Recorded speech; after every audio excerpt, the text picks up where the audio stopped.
Xente queixase e pide máis vigilancia porque sospeitan que é alguén da zona o que avisa os ladróns cando os donos marchan das vivendas pola forma que teñen de actuar. A aldea está preto do monte, chea de pistas, con moitos sitios para fuxir. Levan cartos e xoias e reméxenlles todo.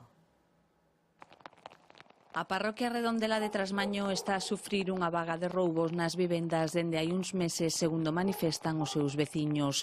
Os asaltantes acceden ás vivendas aproveitando que os seus donos non están no seu interior e levan cartos e xoias. Remexen todo o interior en busca de obxectos de valor. Sei que se retomou outra vez, parece ser outra vez esta oleada de roubos, entonces tendremos que estar outra vez en contacto coa policía para que a ver se nos fan a presencia policial un poquinho máis forte. E que o que levan das casas?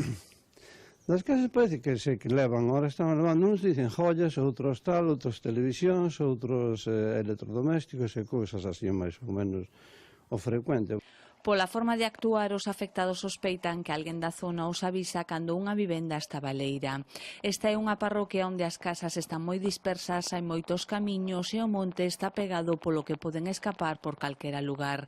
Moitas das casas están habitadas por persoas maiores e que viven soas. Parece que descansara, pero ahora parece que volve a retomarse outra vez un pouco, habrá que poñerse outra vez en contacto para que haxa unha presencia policial un pouquiño máis forte, debido a que nós somos unha parroquia un pouco dispersa, con casas así un pouquiño dispersas hacia os laterales e tal, e sí que pode ser casas un pouco abandonadas, xa, de xente maior. Os veciños solicitan máis presenza policial na zona.